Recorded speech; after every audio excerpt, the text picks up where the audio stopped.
So I think, there's always hesitancy with new tech for lots of people. Yeah. I think it's interesting the point you brought up. So yeah, it's probably the device of medical physicians who say, hey, I don't run the data on this. I've never heard of something that can prevent it, because we know about how this works. There was just a post about a helmet that reduces concussion rate by 25% in the NFL. And there were a number of comments, even on LinkedIn, people saying that's not true.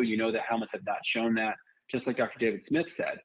And so, you got to be careful that people are always judging, like, how good is this, right? Because this is if you find the holy grail to reduce concussions, I mean, you're not to work ever again. Yeah. You know what I mean? Yeah. So, we got to be careful with the right thing. It's always finding this like huge area that we're looking for, this huge need. And so him being hesitant to use it makes perfect sense. It also seems almost too simple to work, but we've heard Dr. David Smith, and we've seen, since we've been working with him, we've seen a lot more information from professional athletes that are using it. I would actually say the flip side, that professional athletes tend to be more likely to use the new tech. This situation is different. Okay. Because they're always looking for catch the edge, right? Like, I don't consider myself a professional athlete, but I try to keep myself on the edge in terms of trying new technology, innovation, et cetera. And I'm more willing to try some new things based off the sort of patient population I have and what I'm looking for in the Seattle area. And these athletes, they're always looking to find an edge. How can they be a little better? How can they up their game?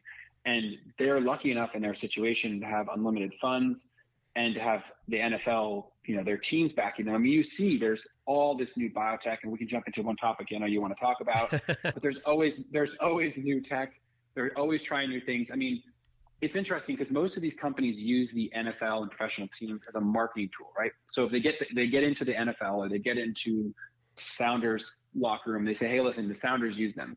But it's funny because it's actually easier to get into professional teams than it is to get into like a regular doctor's office, because the professional teams are like, hey, we'd love to use this. This is brand new. It's not going to hurt our players. It's a peptide evaluator or a blood tester or a massage gun or something really kind of minute. And so they're always willing to try it because they're looking for the edge. I mean, we're always trying to beat the next person in the NFL, and it's a huge multi-million, probably billion-dollar industry. And so if you can find a way to give your players a day faster or 10 days faster, it makes a big difference. And so you'll see, like, when you go in the locker rooms, they have tech all over the place, and they're always trying something new. They're trying these, we talked about this, the copper or the bands for the players, if they're overthrowing. We talked about the tech on these players wear all the time.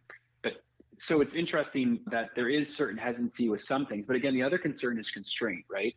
Like, is the cue caller going to constrain him that he can't focus, even though it's a very light amount of pressure? And so you don't see a lot of players with braces or other things to protect their body part as easily, because if it does slow them down, then they lose speed, right? So you want tech, but you don't want to be lost. The tech should only improve you. And if it slows you down at all, they're not going to use it, right? Because they don't want to get cut, or they don't want to get injured, or they don't want to get taken off the field. The NFL is very competitive.